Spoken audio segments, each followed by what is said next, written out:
I transferred $10,300 to help my family fix the roof, then got a call from my cousin.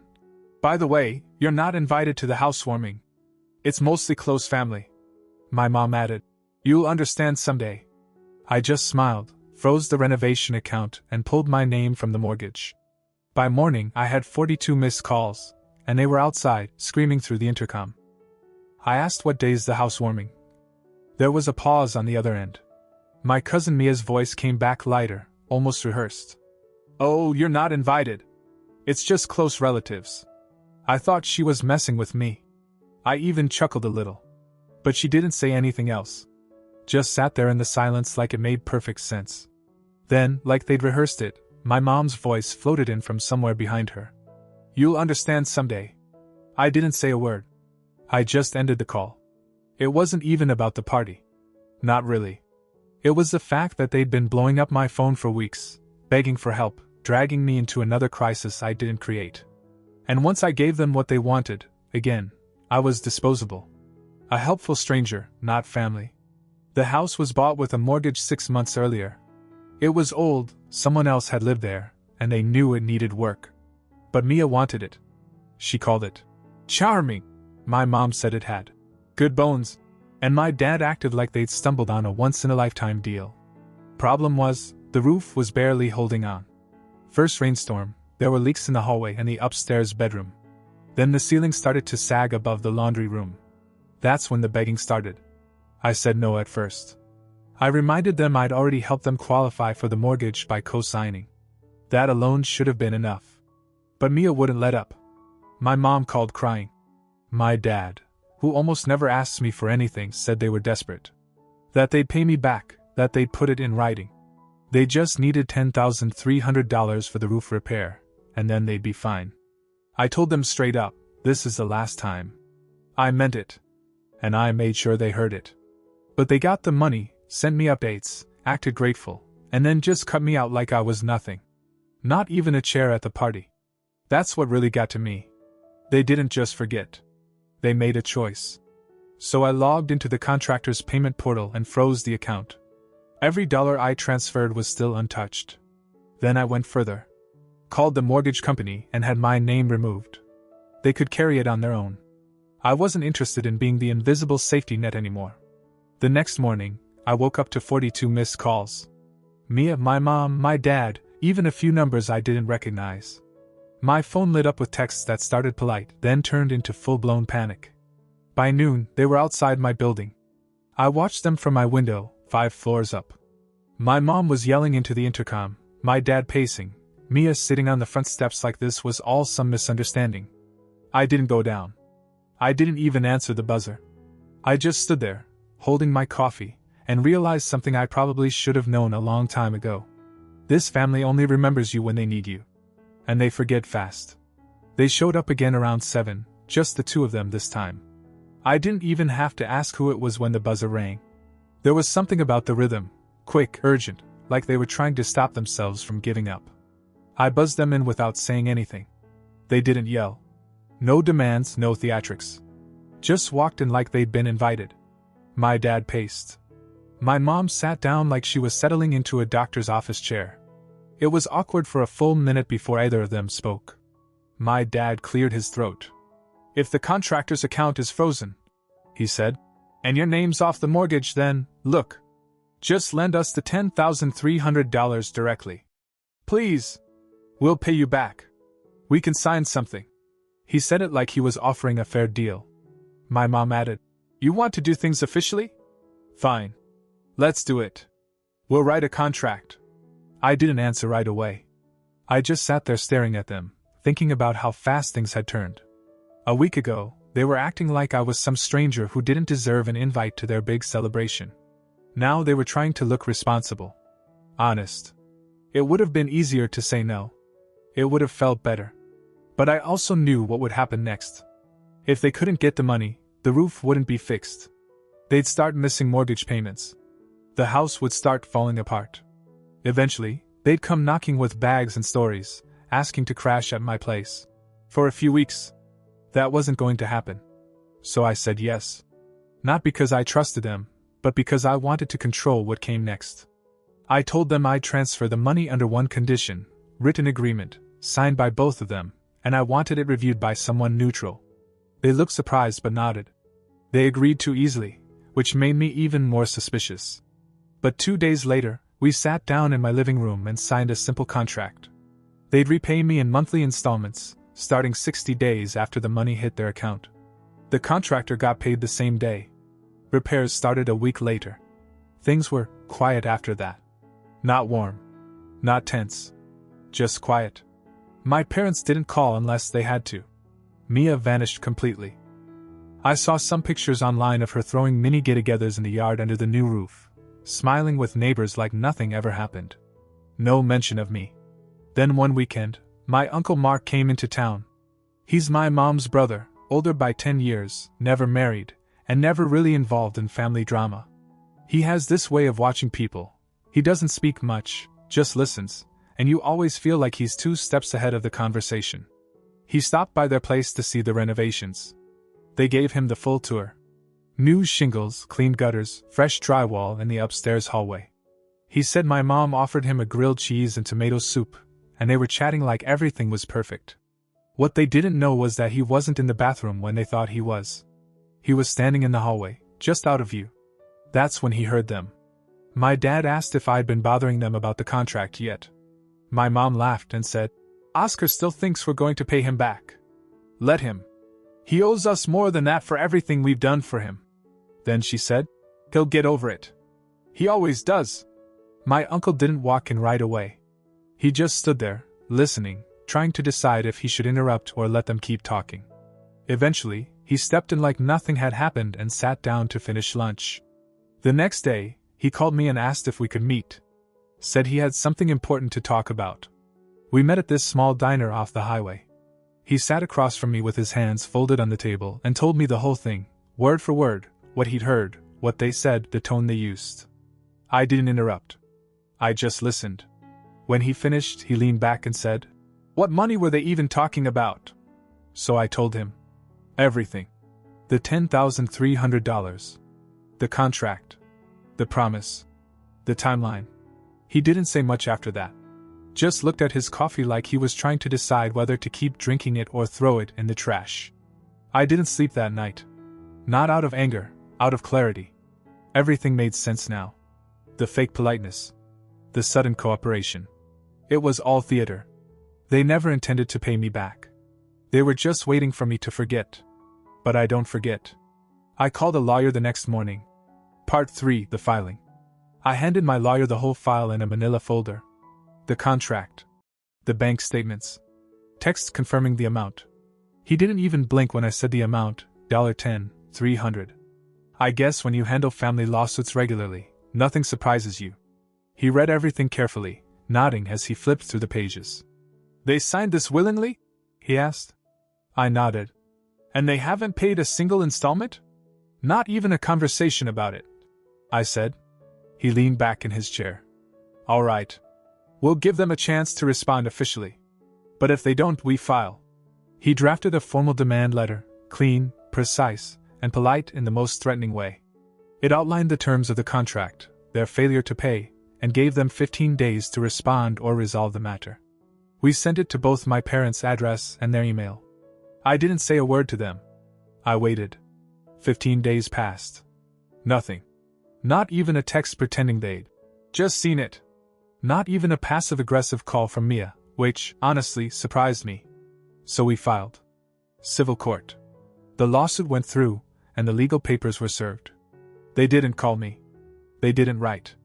But 3 days later, I looked up from my desk at work and saw my mom standing in the lobby. My dad was behind her, holding his phone, probably recording just in case things went sideways. My heart dropped, not out of fear, out of pure embarrassment. For them. I walked up to the glass and didn't even open the door. I just mouthed, "You can't be here." My manager walked up behind me and asked if everything was okay. I said yes, and they finally left. That night, I got the call from Mia. "You actually filed? Are you serious, Oscar? You're suing your own parents. For what? A couple grand? You should be ashamed." Click. No response. I didn't explain myself to people who saw me as an ATM. A week later, I got an email from their lawyer. I guess they finally decided to take it seriously. He wanted to discuss a resolution. His tone was professional, but I could read the subtext. They wanted this to go away, and fast. My lawyer and I met with him virtually. He danced around the subject at first, then finally said they were willing to settle if I agreed to drop the lawsuit. I asked how much they were offering. Half, he said. $5, $150. I laughed. Not even because it was funny. It was the kind of laugh that just slipped out, tired and disgusted. No deal, I said. Full amount. Plus $2,000. For damages. He blinked. $2,000 for what? For the stunt they pulled, I said. Lying, stringing me along, and making it clear they never planned to pay me back. You want it gone, you pay. He said he'd speak with them and get back to us. It took another week. More silence. Then, suddenly, an email with a PDF of a transfer confirmation. $12,300. The full amount. Every cent. They caved. No apology. No message. Just the money. I stared at the screen for a long time. I should have felt vindicated, maybe even relieved. But I didn't. All I felt was this heavy silence, like the kind you get when a door slams behind you and you know it's never opening again. I thought that was the final chapter. But I underestimated Mia. And I didn't expect what Mark was about to do. I hadn't spoken to Mark since the diner. He didn't call to say he heard I'd filed, didn't text when the money hit my account. But about a week later he messaged me out of nowhere. Come by the house Sunday. Need to talk. Everyone will be there. I stared at the text for a while. Everyone didn't sound good. I asked if this was about the lawsuit. He just replied, "It's time to clear the air." I almost didn't go. I didn't want another ambush, another circle of guilt-tripping lectures disguised as family meetings. But Mark had been the only one who was honest with me, the only one who hadn't tried to play both sides. I owed him that much. When I showed up, their driveway was full. Mia's car. My parents'. Even my aunt's little silver sedan. I parked down the street and walked in with my guard all the way up. Everyone was already seated in the living room. Mark was standing like he was hosting some kind of intervention. My mom didn't look at me. My dad barely nodded. Mia smirked when she saw me. Mark didn't waste time. "We're not leaving this room," he said, "until we talk about what happened, and until some apologies are made." My mom scoffed. My dad leaned back like he was preparing for battle. Mia rolled her eyes so hard I thought she'd pass out. Mark looked directly at my parents. "You two took money from your son, lied to him, and laughed behind his back about never paying him. That's not just bad parenting. That's disgraceful." No one spoke. Then my mom stood up. "We raised him. Fed him. Paid for everything. He's acting like we're strangers. Like we didn't give him everything we had." Mark didn't flinch. "That's not a debt he owes forever." My mom turned to me. "You had the money. And instead of helping us, you made a scene. You humiliated us. What kind of son does that?" I didn't say anything. Not because I didn't have a response, because it was pointless. I saw it in her face. She truly believed I owed her. Not just the money. My silence. My patience. My dignity. Mark tried to bring it back together. He asked them to apologize. Said we could all move forward, start over. My dad crossed his arms. "We don't need a son who treats us like enemies. If he wants to cut us off, fine. But don't expect us to chase after him." I stood up. That was enough. I looked at Mark, gave him a nod, and walked out. 1 week later, I came back, but not to talk. I brought a friend with me, someone from work. He waited in the car while I rang the doorbell. My dad opened the door, surprised. I handed him the keys to the car I'd given him 2 years ago. Told him to consider it returned. Said it was time he bought his own. He didn't say anything. I walked away. I haven't spoken to any of them since. Not Mia. Not my mom. Not my dad. Just Mark. And sometimes my aunt. The first few days after I returned the car, I kept expecting some kind of explosion. A phone call, a confrontation, something loud and messy. But nothing came. Not even a text. The silence was louder than any fight.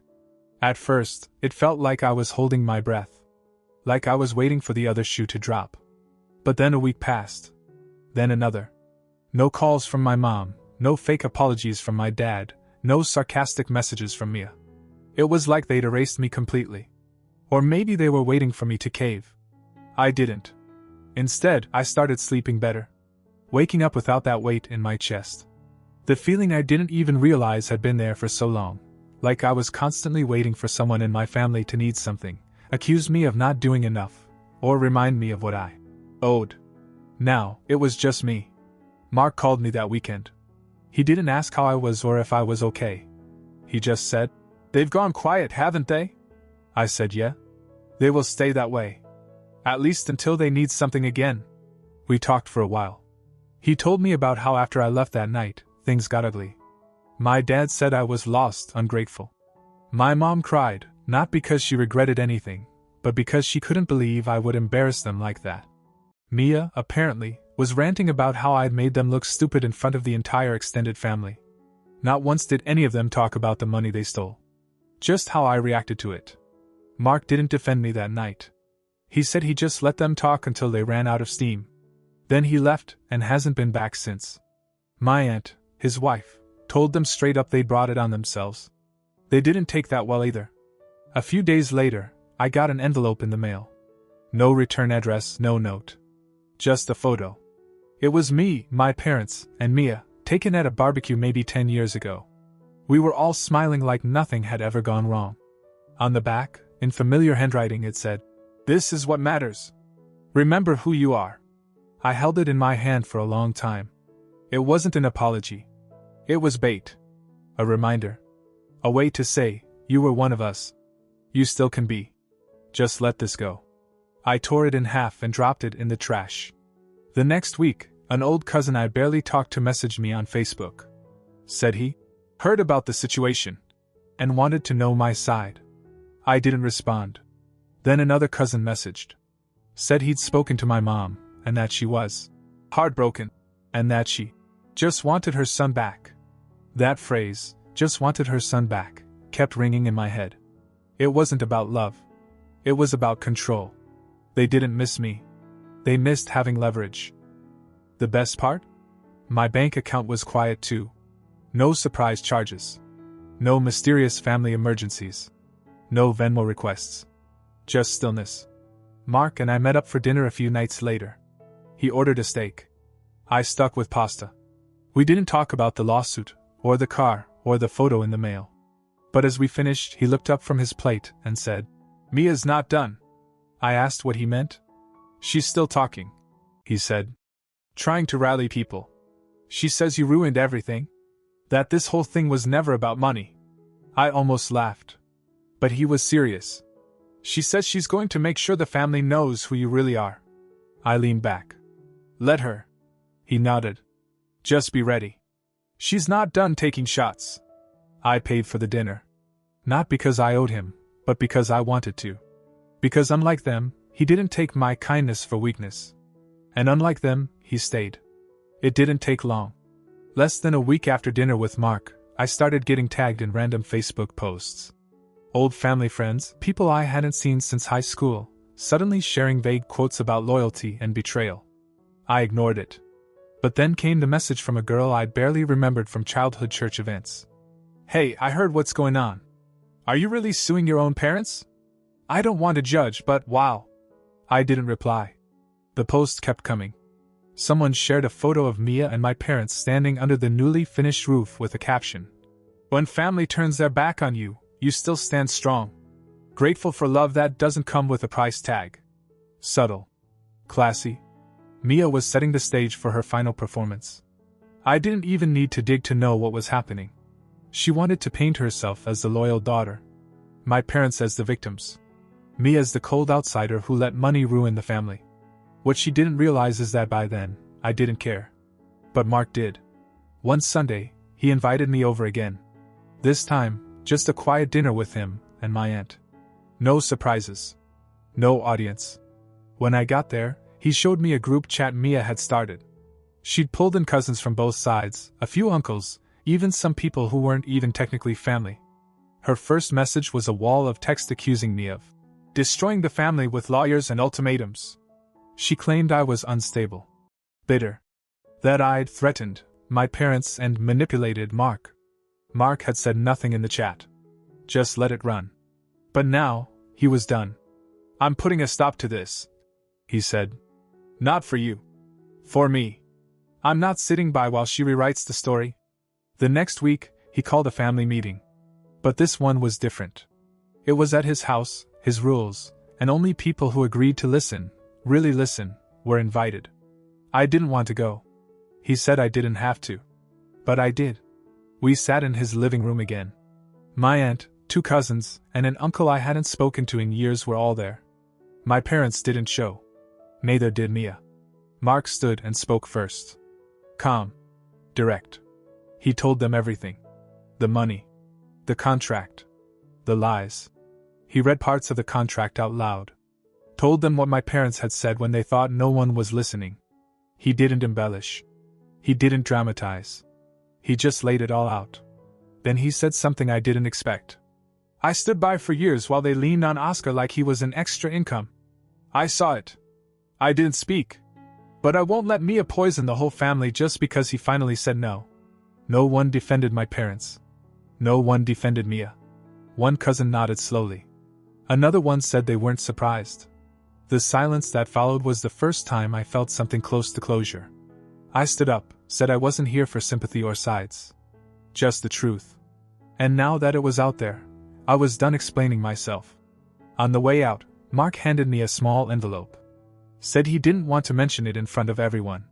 Inside was a note from his wife and a gift card for groceries, something small, symbolic. For all the dinners you missed because you were busy helping everyone else. Now it's your turn. That night, I went home and blocked every number except his and my aunt's. Whatever came next from my parents or Mia didn't matter anymore. They could scream into their echo chamber forever. I wasn't listening. The update. 9:30 p.m. I wasn't expecting anyone. I checked the peephole.it was Mia. Not just Mia, she was holding a duffel bag, standing alone in the hallway like someone who didn't plan on going home that night. I opened the door halfway. Didn't say anything, she looked tired. Not dramatic, not smug. Just tired. Her voice was flat. I need a place to stay. I almost laughed. I thought it was a setup. I waited for the punchline, for a camera crew to jump out of the stairwell. But she just stood there, not moving, not blinking. My roommate kicked me out, she said. Long story. I didn't know where else to go. I told her no. She didn't argue. She just stood there for another few seconds like she expected something to shift. Then she nodded slowly, turned, and walked back down the hallway. I closed the door and leaned against it, trying to process what had just happened. The next morning, Mark called. I told him what happened. He didn't sound surprised. Yeah, he said. She burned some bridges lately. Your parents aren't helping her either. They're struggling to cover mortgage payments. I think they thought you'd come back and bail them out eventually. That hit harder than I expected. Not because I felt bad, but because even after everything, they still believed I'd fold. That the guilt would creep back in, and I'd show up with a check and a smile. A few days later, I saw Mia sitting alone outside a coffee shop near my building. She didn't see me. She was hunched over her phone, looking like a completely different person than the one who smirked through the housewarming plans. No more gloss. Just someone who had run out of plans. I didn't approach her. Whatever story she wanted to tell now, whatever explanation, apology, or excuse, I didn't need to hear it. The most unexpected part wasn't that she came to me. It was that I didn't feel anything. Not anger. Not pity. Just done. And it was the most peaceful feeling I've had in years.